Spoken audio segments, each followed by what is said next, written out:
বন্ধুসকল, আপোনালোকে জানেনে প্ৰথম ভইচমেল সেৱা কোনখন দেশত আৰম্ভ হৈছিলে বা পৃথিৱীৰ আটাইতকৈ সৰু মৰুভূমিখন কোনখন দেশত আছে? আজিৰ ভিডিঅ'টোত আমি সেইখন দেশৰ বিষয়ে কিছু কথা জানো আহক। ইজৰাইল।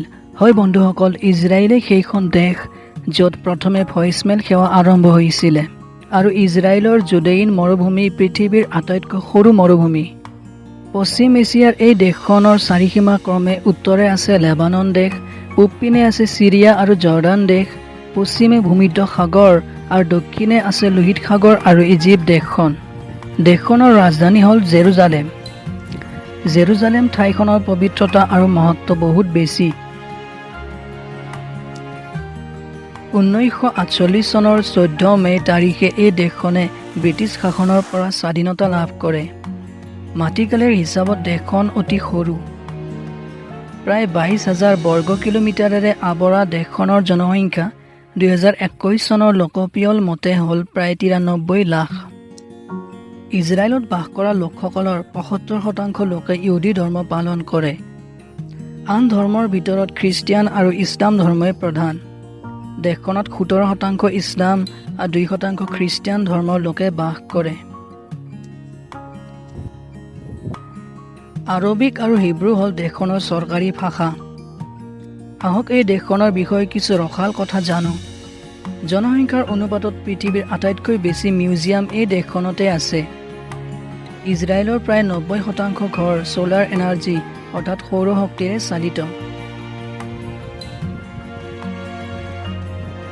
2020 চনত ৰফি ইয়লি নামৰ ইজৰাইলৰ এজন আৱিষ্কাৰকে প্ৰথমে ফ্লাইং কাৰ উৰিব পৰা গাড়ীৰ মডেল নিৰ্মাণ কৰি উলিয়ায়।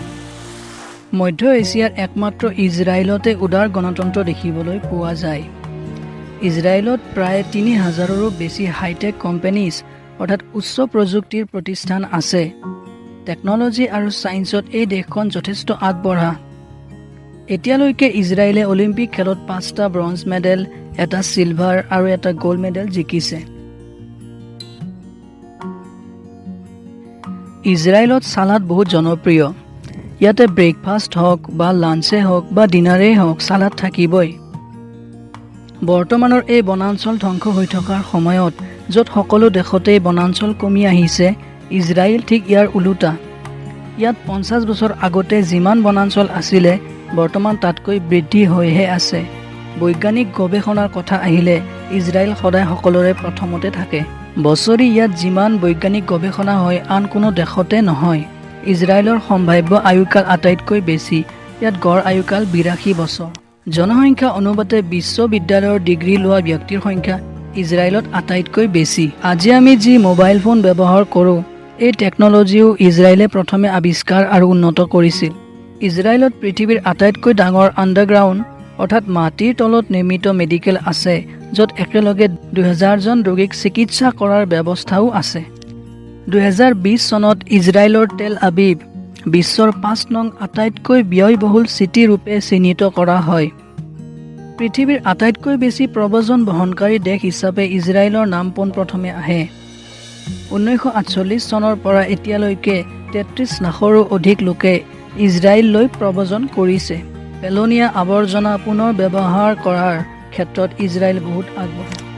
ইয়াত পেলনীয়া আৱৰ্জনাক ৰিচাইকেল কৰি পুনৰ ব্যৱহাৰ কৰা হয়।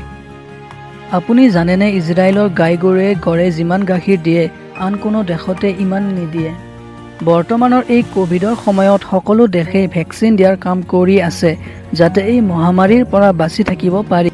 ইজৰাইলত আটাইতকৈ বেছি সংখ্যক লোকে এই ভেকচিন ইতিমধ্যে লৈছে। মেডিকেল ক্লনিঙৰ ক্ষেত্ৰতো ইজৰাইল সকলো দেশতকৈ আগবঢ়া। ইজৰাইল একমাত্ৰ দেশ যিয়ে এটা মৃত ভাষাক নতুনকৈ জীয়াই তোলাই নহয়, নিজৰ দেশৰ প্ৰধান ভাষাও কৰি লৈছে। হিব্ৰু ভাষা, যিটো ভাষা প্ৰায় নাইকিয়াই হৈ গৈছিলে, তাক তেওঁলোকে পুনৰ জীৱিত কৰিলে। ইজৰাইলত থকা জুজুবি গছ প্ৰায় 2000 বছৰ পুৰণি। ইজৰাইল পৃথিৱীৰ সেই 3খন দেশৰ ভিতৰত এখন য'ত কোনো সংবিধান নাই। চকলেট খোৱাৰ ক্ষেত্ৰতো এই দেশখন পিছ পৰি থকা নাই। পৃথিৱীৰ আটাইতকৈ বেছি চকলেট খোৱা দেশসমূহৰ ভিতৰত ইজৰাইল 3 নম্বৰত। আজিলৈ ইমানেই বন্ধুসকল। ভিডিঅ'টো চাই কেনে পালে যদি ভাল লাগিছে তেন্তে ভিডিঅ'টো লাইক আৰু শ্বেয়াৰ কৰিব। এনেকুৱা ভিডিঅ' চাবলৈ আমাৰ চেনেলটো ছাবস্ক্ৰাইব কৰিব। ধন্যবাদ।